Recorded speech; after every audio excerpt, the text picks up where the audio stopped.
পাহাৰীয়া জিলা কাৰ্বি আংলঙত এতিয়া নিৰ্বাচনী বতাহ তুংগত। আমৰি সমষ্টিত বিজেপি প্ৰাৰ্থী ডাক্তৰ হাবিব তেৰণৰ হৈ আজি নিৰ্বাচনী প্ৰচাৰ কাৰ্বি পৰিষদৰ কাৰ্যবাহী সদস্য প্ৰভাত চন্দ্ৰ তাৰুৱে। জিলাখনৰ পৰা বন্ধ সংস্কৃতি বিদায় দি উন্নয়ন আৰু শান্তিৰ নতুন পৰিৱেশ গঢ়াৰ সংকল্প।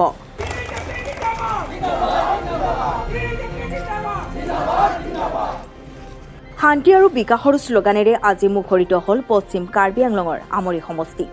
ডালিমবাৰীৰ পৰা বৈঠালাংচু পৰ্যন্ত কেইবাটাও নিৰ্বাচনী কাৰ্যালয় মুকলি কৰি বিজেপিৰ শক্তি প্ৰদৰ্শন কৰে কাৰ্যবাহী সদস্য প্ৰভাত চন্দ্ৰ তাৰুৱে।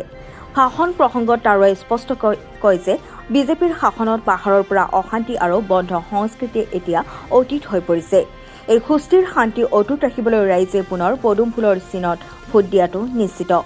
মণ্ডল বিজেপিৰ সভাপতি খৰচিং বে, জিলা কোষাধ্যক্ষ দীপক চেত্ৰীৰ লগতে যুৱ আৰু মহিলা মৰ্চাৰ সক্ৰিয় উপস্থিতিয়ে আজি ডাক্তৰ হাবিব তেৰণৰ নিৰ্বাচনী প্ৰচাৰক এক নতুন মাত্ৰা প্ৰদান কৰে। মুঠৰ ওপৰত আজিৰ এই বিশাল জনসমাগমে এতিয়া আমৰি সমষ্টিত বিজেপিৰ বিজয় যাত্ৰা অধিক নিশ্চিত কৰি তুলিছে। অসমৰ লগতে আমাৰ কাৰ্বি আংলং দুয়োখন জিলা আৰু লগতে ডিমা হাছাও সকলোতে অশান্তি জৰ্জৰিত আছিল। বিভিন্ন সময়ত বন, স্কুল বন, বজাৰ বন, ৰাস্তা বন, গাড়ী বন ইত্যাদি ইত্যাদি আমাক জুৰুলা কৰি ৰাখিছিল।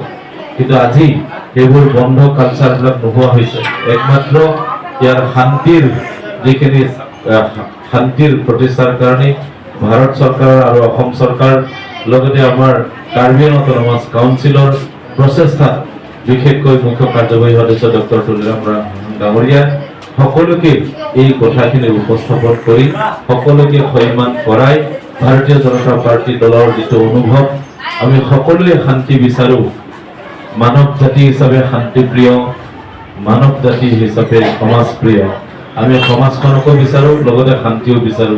এই কথাখিনিৰ ওপৰত গুৰুত্ব দি ভাৰতীয় জনতা পাৰ্টি দলৰ কেন্দ্ৰীয় আৰু ৰাজ্য চৰকাৰ আৰু স্বায়ত্ত শাসিত পৰিষদখনে যি শান্তিৰ স্বাক্ষৰ হৈছে, এই শান্তি চুক্তিৰ হোৱাৰ পাছত ইতিমধ্যে আমাৰ মাজত শান্তি আগতে এটা ডালিমবাৰী বুলি ক'লে চবেই ভয় কৰে, নহয় জানো? বিভিন্ন ধৰণৰ অশান্তি ইয়াত আছিল, কিন্তু আজিকালি এইবোৰ অশান্তি নাই। স্কুল বন নাই, আগত বহুত স্কুল বন হৈছিল, বজাৰ বন আছিল, আজিকালি বজাৰ বন নাই।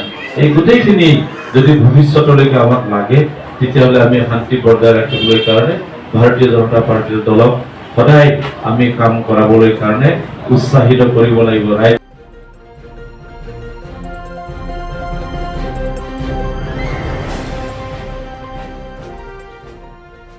বৈঠালাংচুৰ পৰা লক্ষী প্ৰসাদ নাথৰ report, the hills time news paper and digital.